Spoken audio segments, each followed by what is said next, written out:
Kaya mo lang pumasok. Hindi pwede yan.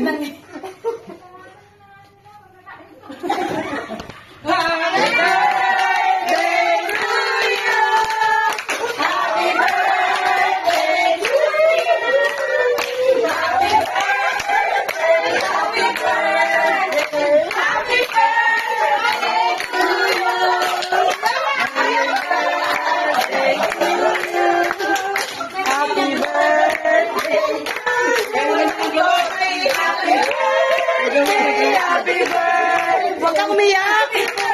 Kaya namin eh. Ate Nia! Gamot! Gamot niya!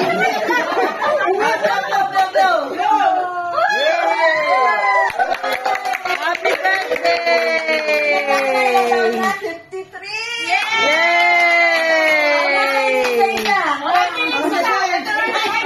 Mabuting tayo na isang oras.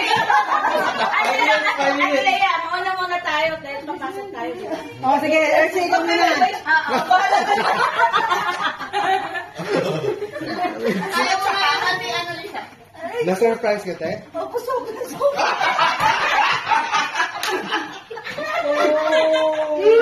Kakaiba ang birthday mo. Yes. Pinagluto ka Wala ng na June. Yay! Sino? O kasi mag-message pa kami isa-isa eh. O, sige, ikaw na. Mauna ka na mag-message kay Ate Annalisa. Mauna yung magbibilang. Okay. Ate, opo. Parang katulad. Lagyan mo kaya Ate Sol. Okay, alasin ko to!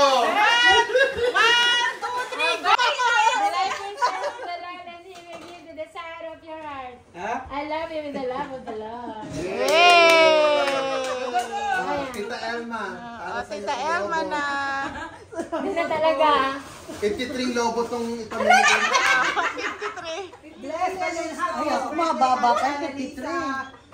God bless our work mo. Mama Chup-Chup. Mama Chup-Chup. Healthy.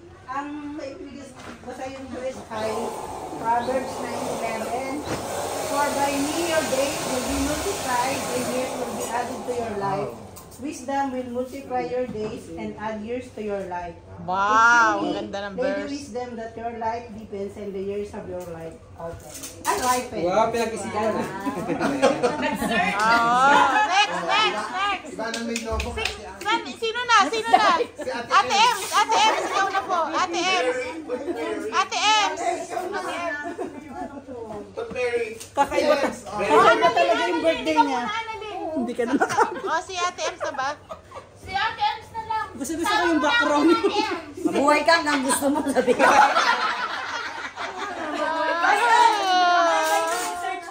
Nag-search. At least sanay siya mag-google. O, di ba? Okay.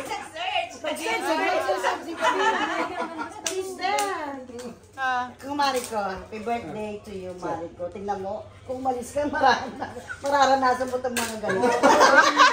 Kung tuwa ka na, nag-ano ka na, nagpapatok. Iba to, iba. Ang mga regalo ni ate. Ang cake mo. Ayan. Bilog-bilog. Hoy, pera yung pera. Yes, pera yung Mariko. Kaya, ang bibigay ko sa yung verse, Mariko. Number 6, 24 to 26. The Lord bless you and keep you. The Lord make His face. May sinasabi siya. Shine, be and gracious to you. And the Lord turn His face toward you. Ano mo totoo? Bibigyan ka namin. Maaga naman niya. Bigyan ka na ng pisa. Huwag mo nang isipin ko kayo natuloy o hindi Kasi yan ang talagang ano ni Lord. Hindi ipag-pray. aksidente yun. Talagang sinadya nila. O hindi, Romans 8:28 accident. Yes. Aksidente. O yun, gumaan pa siya. Tingnan mo, birthday mo, Pasko. Merry Christmas. God Eh bless kasi you. hindi mo sabihin sa amin kung nasa. Sino na ba? Ikaw na ba si Leslie? Ayan, nag-search Search yan. Tita Sweet 20, ano pa? Walang S yun, Ephesian lang. Tapos sa Bigay mo dun above all Karen. or think according to the power that works in us. Karen na. Ayun, Hindi mo mag-ano ka kanina yung mo. wish ko sa'yo sa Yung birthday. pala niya. Yun nga, magpatuloy ka kay Lord. At huwag mo isipin na hindi ka nakauwi ng matagal. Ibibigay ni Lord. Amen. Perfect time. Oh, maniwala ka mo yun. Laging umuwi yan. Kaya, yun. Hindi niya yung makakalimutan. Yung balloon niya, yung Happy birthday. Happy birthday! Kay Tita Grace. Ate Annalisa. Birthday! Oh, si Soy naman. Surprise talaga to. Surprise. Si ate. Oh, yan. Nag-search tulad mo ay bihira na. Oh, biga!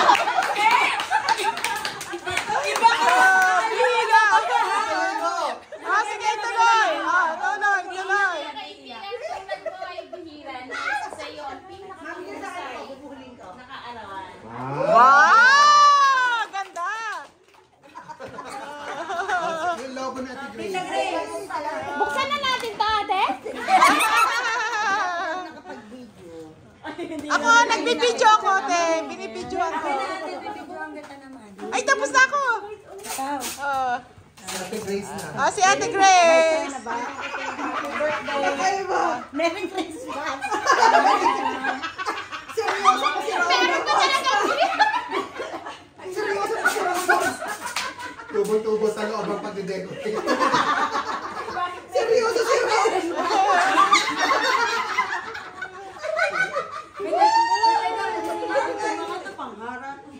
Oh, tapos may maleta ka. Yung maleta pasira. Kanino ba yan? Kay Lorenzo. Ay, si Ate Happy Grace. birthday si Ate Grace na. Ayun, yung Jeremiah 29:11. Kanina to. For I know the plans I have for you, declares the Lord, plans to prosper you and not to harm you, but to give you. Ibigay ko saan to sa'yo, Kaya ate. meron kang, ang Panginoon ay merong magandang plano, kaya dinala ka sa lugar ng iuwi Amen. para ikaw ay aming makasama at ikaw ay maglingkod sa Panginoon. Yan po yung para sa'yo. Sa inyo pa. Wala. Karen, yung inaanak. Oh, sino na? Si Karen na. Inaanak. Inaanak. Oh, si John. Si John. Oh, si John. Si John. Si John na. Kakaiba talaga yung birthday mo, Ate Annalisa. Ate, Katulad. Uy, na-doble na. Ayan na, oh. pinabawi ko na. O, Jan, ikaw man. Happy Uy, birthday. logo mo dyan. Ilan po ba to? Hindi pwedeng bumati ng walang logo. Imbis na i-design ang logo, sa kanya na binigay. Okay. Happy birthday po, Ninang Ana. Maraming salamat po sa buhay nyo. Kasi kahit sa maiksing panahon na nakasama ka namin mag-asawa, nagsisilbing blessing ka sa amin palagi ni Jeline as ninang namin sa God bless palagi at mag-iingat po kayo palagi sa trabaho at pag-ingatan kayo lagi ng Diyos. Happy birthday, Nina. Yay! Inang Annalisa, Buti hindi ka natin. blessing, happy birthday. Kaya maingay, nagme-message. Kayo na lang. Kayo maingay, huwag kayong maingay. Ang daming lobo ni ate. Blessed happy birthday po. Blessing po ang iyong buhay sa ministry at sa amin po na mga kapatiran. At lagi niyo pong tatandaan ang inyong pong hard work, effort po sa ministry. Yung pagtulong niyo po sa bawat isa sa amin ay will not be in vain sa harapan po ng Lord. So, blessing, more blessings to come po. Happy birthday. Celeste. Celeste. Ang laki, ang laki, ang laki doon. Ang laki, ang laki. Ate Ana, happy birthday. And Merry Christmas. Truly yung sinabi nila na blessing ka sa gawain ng Lord. At patuloy na mag-deep ka pa more sa Panginoon. Patuloy Amen. na ibigay niya kung ano talaga yung plano ng Panginoon para sa buhay mo. I remember before nung si Ate Ana, andito kami sa HOP, nag-iiyak pa. Napakaiyak ni Ate Ana noon eh. Pero Pinagdaanan ngayon, niya. nag-glow ka na dahil patuloy na Iyakin pa rin. alam mo, sobrang mahal ka ng Panginoon kahit gumaganyan-ganyan ka sa Lord, ay talagang hinihila ka lagi ng Panginoon. Kaya may plano ang Lord sa'yo kung bakit nandito ka pa sa lugarin na ito. Amen. At salamat sa buhay mo, sa palaging pagpatuloy mo maging humble sa Panginoon. And itong kahit simpleng pagbabalon mo ay na-appreciate namin. Amen. Sana na-appreciate mo din yung pamilya. Sana mo si Tita Grace kung gusto din ng ganun. Huwag na tanungin. Atlas! Hinampas parang sa'yo siya. Happy blessed birthday. Ano tawag dito? Ilan taon ka na hindi nakauwi? 6 years na. Oh, hindi biro yung 6 years na Kaya nga. hindi nakakasama yung family. Pero ang Diyos ang nagsasasabi sa'yo. Amen. And of course, you have your one big family here. Malayo ka man sa iyong totoong family. Pero we are family. Love dito sa Jebel Ali. And at ikaw ay blessing sa amin. Amen. Yes, continue to serve the Lord faithfully by His grace. And hindi pa tapos si Lord sa buhay mo. Okay? Marami Sabi pang sa gagawin. Philippians chapter 1 verse 6, being confident of this, that He who began a good work in you will carry it on to completion until the day of Christ Jesus. Marami pang nakalaan sa iyo si Lord. Basta manatili ka lang sa Kanya. Amen. Amen. And actually, madalas pag nagtatanong ako na alam kong hindi umuwi. Oh, bakit di ka umuwi? Bakit hindi? Ganon. Kasi parang sa akin din, ayan, si Ate Lani, natanong ko rin nung minsan, bakit di ka magbabakasyon? Gusto ko talaga pag bakasyon nyo, nagbabakasyon talaga kayo sa Pilipinas. Ay, declare na natin. Sunod-sunod ng bakasyon. Kaya lang nga, hindi lahat ay nabibigyan ng chance, pero alam natin na all things works together for good. Talaga namang si Lord pa rin ang nagtatakda ng tamang time to be with our family. Kaya, pero hanggat merong pagkakataon na umuwi at magbakasyon, kung pwede nga lang, buwan-buwan ay umuwi kayo at makasama yung pamilya niyo. Kasi dati Ate Sheila, ang pangarap ko, kung mag-a-abroad ako, weekly ako ay umuwi. Kaya lang, every 3 months lang pala. Okay. Pero anyway, si Lord kasi ang may purpose kung bakit tayo nandito. Amen. At hindi aksidente na tayo nandito sa lugar nito. May Amen. plano si Lord. Amen. And God bless you more and more. And more and more and more. And more. Yes. Happy birthday.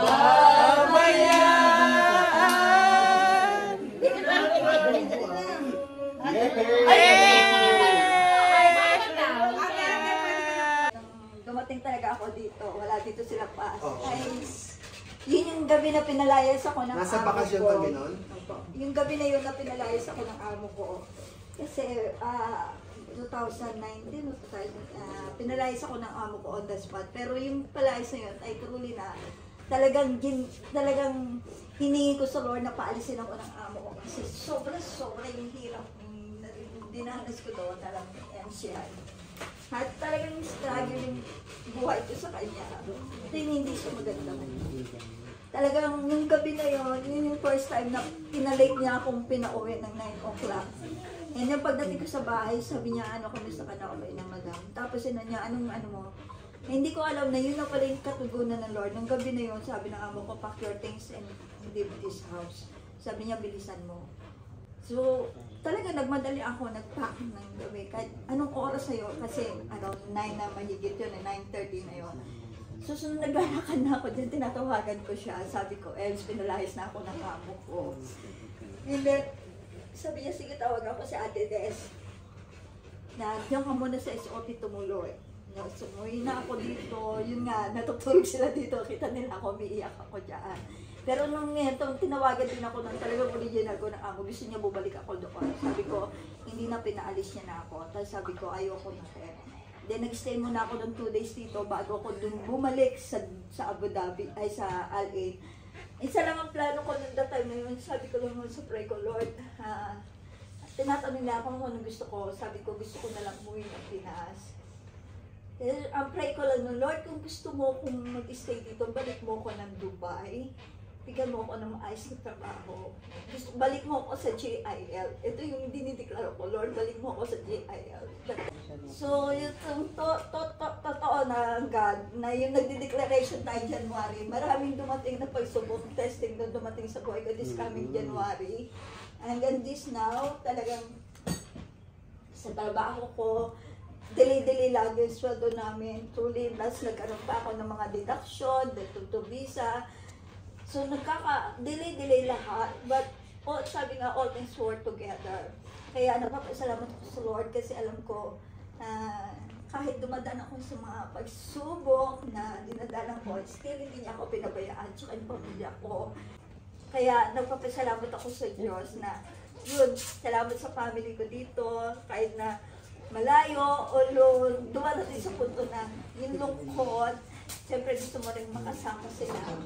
But salamat sa Diyos kasi nandito kayo bilang pamilya. Amen! Mahal ka namin, te! Nandito ako, kaya ganun na lang yung sobrang tipid na ginagawa namin ngayon. But alam ko, in that time, the Lord will bless me. Amen! Glory to God! Salamat!